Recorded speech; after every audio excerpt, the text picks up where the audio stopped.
Yeah, that's right. I'm saying it. The Cleveland Browns, who had a really good chance to beat the Chiefs in the playoffs last year, well, they've grown up even more, and they're going to win the Super Bowl in 2021 season, 2022 Super Bowl. You know what I mean. Don't parse my words. Now, do I really believe that with 100% of my heart? 100%? I mean, that's a lot of percent, but I think there's a chance. What we're going to show you in this video today is all the stuff I think could go right, and obviously some stuff that could go wrong. We're going to try to make a case for why the Browns are going to win the Super Bowl. And the place to start with Cleveland is the offensive line. Now, I'm not going to palm myself off as an offensive line guru. I didn't play the position, but I do know a good one when I see it, and we've been showing you the very first play of Cleveland's season last year. Let's go back and watch it from the end zone angle and show you. This is two tight ends. We are going to maul you, and you know we're coming, and you can't stop it. It is zone all the way at the snap. 7 guys start sprinting right, center, right guard, one of the tight ends. Each gets across the face of his respective defensive player. Left tackle couldn't get across, so made the block to force number 90 there upfield. Left guard, monster, Joel Bitonio.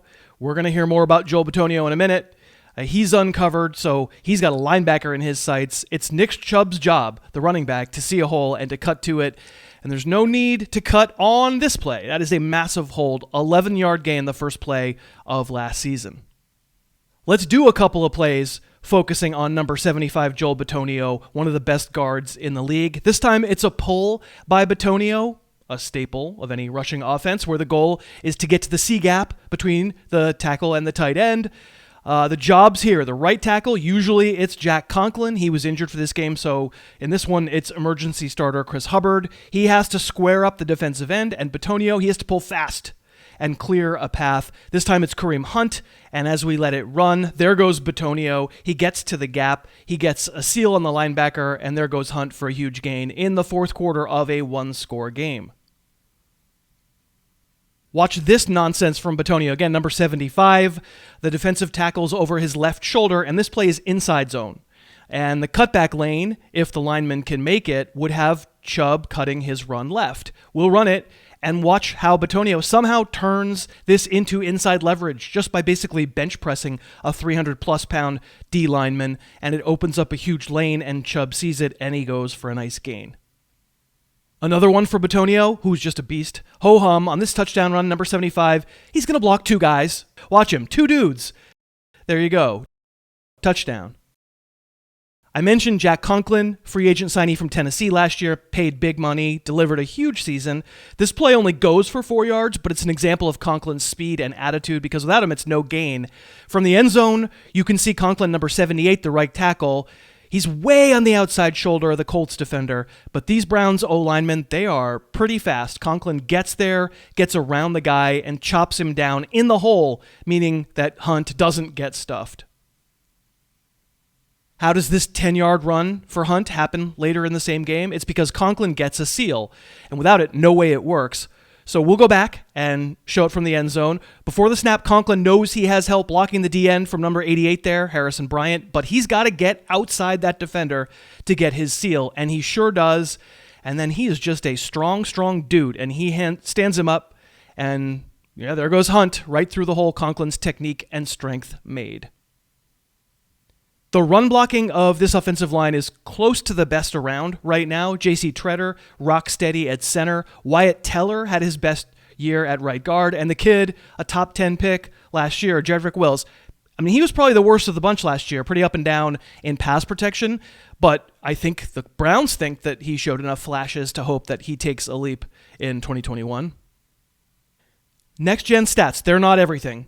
You know, you're grading every single play in this case, deciding what a blocking win is and what a blocking loss is. That can be pretty arbitrary, but by the win rate metric for pass blocking, this unit, Cleveland's, might be the best overall in the league. They held up pretty well a lot of the time.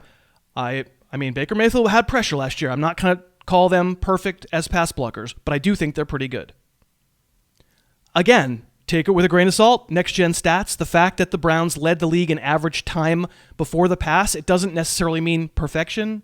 I mean, you can see, congratulations, Patriots and Eagles, your quarterbacks either didn't know where to go with the ball or were running for their lives, or both. And you can see, like the Seahawks and Bills, Russell Wilson, Josh Allen, yeah, they're better than Baker Mayfield, and they did a bit more with their time, but a 71% adjusted completion percentage is respectable.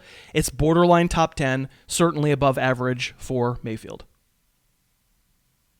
Now, if you're at all familiar with my work, you're familiar with my affinity for this player, Nick Chubb, the power of Chubb in the name of Chubb, a crushing big back with really good long speed and balance. This play, there's a very big hole, but Chubb has to see it and cut to it. And it's true, the cut is off of 2 feet.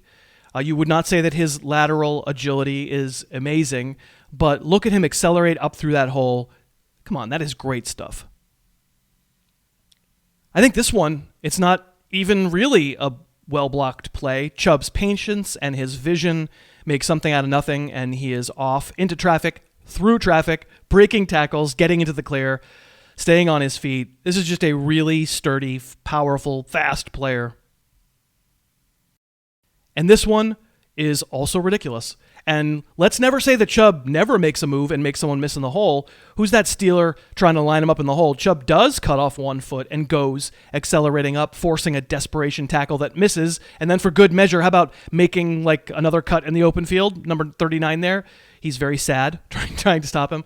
Kareem Hunt, also a good player. Nick Chubb is elite. A quick break to say thanks to DraftKings Sportsbook, an official sports betting partner of the NFL. With the NFL returning, DraftKings is giving new customers $200 in free bets instantly when you bet $1 or more on any football game. Head to the DraftKings Sportsbook app now, place a bet of $1 or more on any Week 1 game, and you'll get $200 in free bets instantly. If Sportsbook isn't available yet in your state, DraftKings still has huge cash prizes up for grabs all season long with their daily fantasy contests, which we play and we love. And for Week 1, DraftKings is giving all new customers a free shot at a $1 million top prize. Download that DraftKings Sportsbook app now. Use the promo code HarrisTube. You'll get $200 in free bets when you place a $1 bet on any football game and get a free shot at a $1 million top prize with your first deposit. That's promo code HarrisTube this week at DraftKings Sportsbook. Okay, so talking Browns, love the offensive line, love the running back. Is that enough? Well, of course not. We all know it's not. Gotta love the quarterback too, and maybe you don't have to love him. What you have to establish is that the quarterback is good enough for a good playoff run and to be a positive force, and I think Browns fans would probably agree for the first few years. Baker Mayfield's been a little bit up and down. Let's talk about whether we think he's got it in him to make a Super Bowl run. So first we'll talk about what we all know that Mayfield can look really great doing. When he's going good, he looks like this, running to his right, keeping a play alive, improving as his receiver Jarvis Landry finally gets open and then nailing the throw into, let's face it, pretty dang good coverage.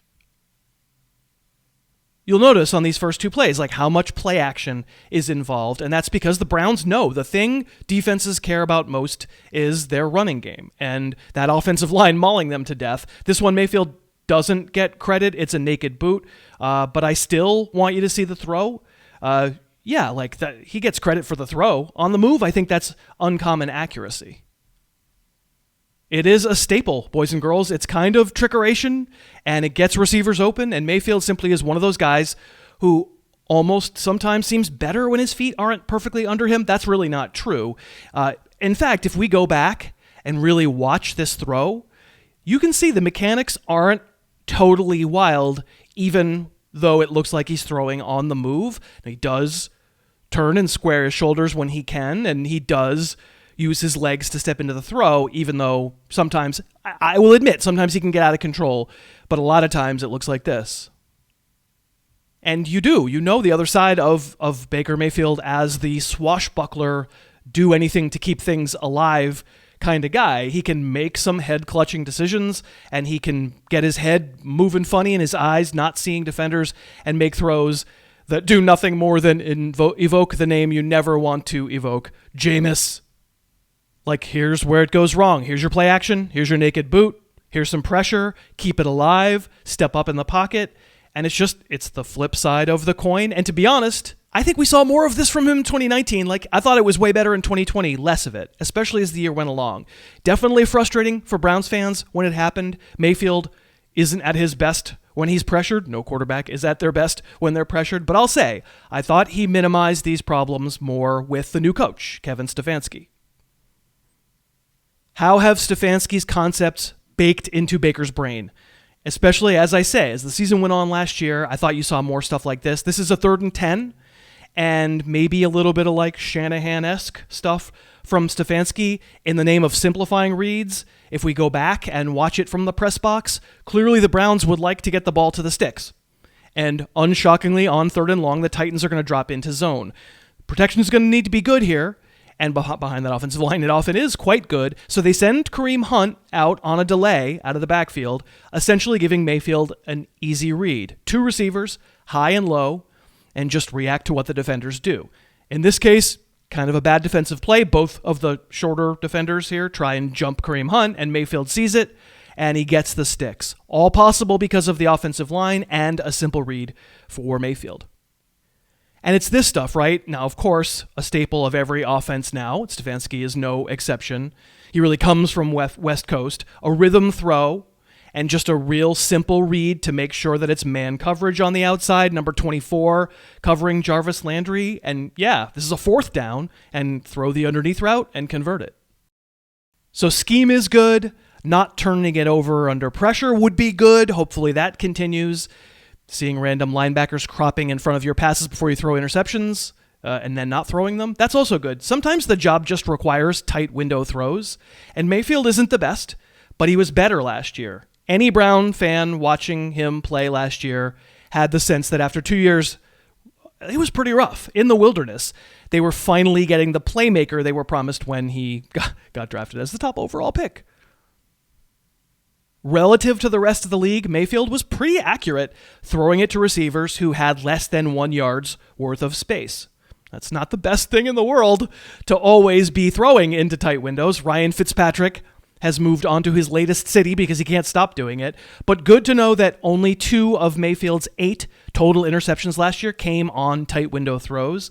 He has moments where you shake your head, but I would put his accuracy high enough where if he just doesn't make the late in the play mistake, I think we are talking good enough. And so let's talk defense. On defense, they got this guy, Myles Garrett, this pass rushing monster defensive end who occasionally just lifts an offensive tackle off the ground and still somehow grabs a running back before he can turn upfield and make a big play. The bend of Myles Garrett to get around the edge consistently, another number 1 overall pick. When he's been healthy, he's been double-digit sacks waiting to happen. He's a terrifying player. First team All-Pro last year.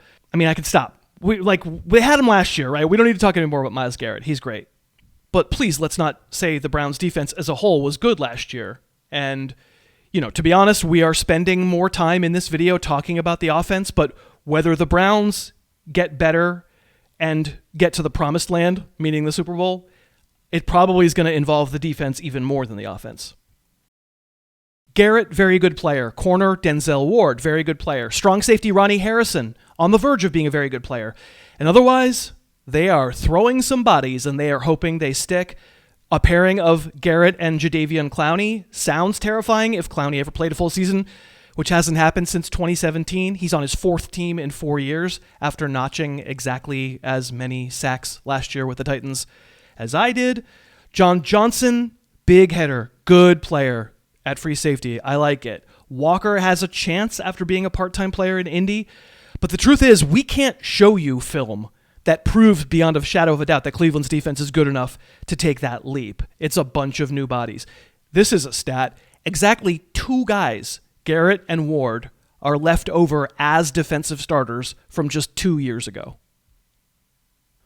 What do the Browns do on defense? Well, they didn't blitz a lot last year, and they played a lot of 2 high safeties. In fact, last year, they played the most 2 high safety defensive snaps in the entire league, and accordingly, they gave up a lot of passes in the middle of the field, either to tight ends or to shallow crossing wideouts.